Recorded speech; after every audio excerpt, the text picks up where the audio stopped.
Welcome to morning మన్నా. నేటి వాక్య దర్శనం కొరకు కీర్తన గ్రంథం 9వ సంకీర్తన 3వ చరణం. నీవు నా పక్షమున వేద్యమాడి నాకు న్యాయము తీర్చున్నావు. నీవు సింహాసనాసీనుడివై న్యాయమును బట్టి తీర్పు తీర్చున్నావు. మరొకసారి దేవుని వాక్యంలో నుండి కీర్తనాకారుడు మనకి జ్ఞాపకం చేస్తున్న 4 ప్రాముఖ్యమైన విషయాలు మనం గ్రహించాలి. Number 1, it is a presence, ఉనికి. నీవు నా పక్షమున అన్న మాట, ఇన్ యువర్ ప్రజెన్స్, నేను నీ పక్షంలో ఉంటున్నాను అని దేవుడు మనకి జ్ఞాపకం చేస్తూ ఉన్నాడు. దేవుడు మన పక్షమునగా ఉండగా మనం భయపడాల్సిన అవసరము ఏమాత్రం ఉండనే ఉండదు.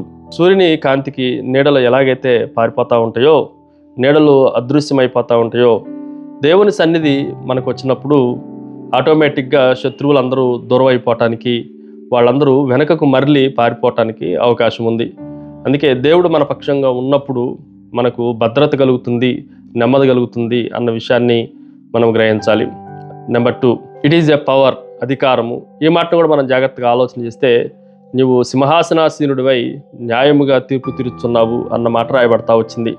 సింహాసనాసీనుడు అయిన వాడు సింహాసనం మీద కూర్చొని ఆ సింహాసనం ఎదుటి నుండి శత్రువులను జయించినప్పుడు శత్రువులందరూ ఎలాగైతే ఆ సింహాసనం ఎదుట ప్రణమిలుతారో, మోకరిల్లుతారో, అలాగే పరలోకపు సింహాసనం పై నుండి దేవుడు మనకు ఆయన అధికారాన్ని బట్టి మనకు రక్షణను కలగజేస్తున్నాడు అన్న విషయాన్ని కూడా మనం ఈ ఉదయకాల సమయంలో గ్రహించాలి. అందరూ ఆయన ఎదుట సాగిలపడవలసిన వారే. ఒక బలమైన జలపాతం ఉంది అనంటే ఆ జలపాతాన్ని అడ్డుకునేది ఏ శక్తి పనిచేయదు. అలాగే దేవుని బలము కూడా, ఆయన పవర్ కూడా అతీతమైనది. దానికి ఎదురు చెప్పడానికి కానీ, ఎదురు నిలబడటానికి కానీ ఎవరికి శక్తి లేదు, సాతానుకు కూడా శక్తి లేదు అన్న విషయాన్ని మనం గ్రహించాలి. Number 3, it is a protection, భద్రత, రక్షణ. ఈ మాటను కూడా మనం జాగ్రత్తగా ఆలోచన చేస్తే, మన పక్షముగా వేద్యమాడి అని రాయబడింది. ఆయన మనల్ని ప్రొటెక్షన్ చేసేవాడు, మన పక్షమునుగా వాదించేవాడు. ఆయన న్యాయస్థానంలో వాదిస్తే అపవాది ప్రతివాదిగా నిలబడలేదు. ఆయన ఈ కేసులో మనకి న్యాయం చేసి, పోరాటం చేసి మనల్ని గెలిపించేవాడు, సంరక్షించేవాడు అన్న విషయాన్ని కూడా ఈ ఉదయకాల సమయంలో మనం గ్రహించాలి. Finally it is a prize.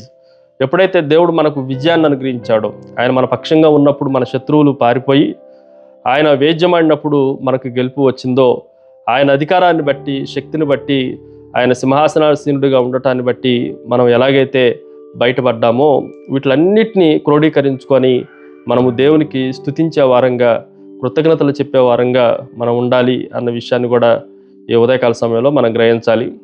యుద్ధంలో గెలిచిన తర్వాత ఎలాగైతే సైనికులందరూ హర్షధ్వానాలతో కేకలు వేస్తూ రాజుని, ఆ రాజ్యాన్ని ఏ విధంగా అయితే సెలబ్రేషన్ చేసుకుంటారో, మనం కూడా దేవుడు మన పట్ల చేసిన విజయాలన్నిటి తాలూకాగా మనం కూడా ప్రభువుని స్తుతించే వారంగా, ప్రభువుకి కృతజ్ఞత కలిగే వారంగా ఉండాలి.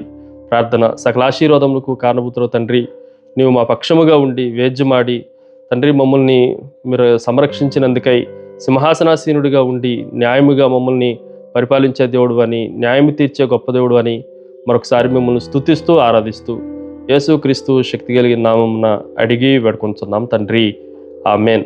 యేసు రక్తము రక్తము రక్తము, యేసు రక్తము రక్తము రక్తము, అమూల్యమైన రక్తము, నిష్కళంకమైన. God bless you.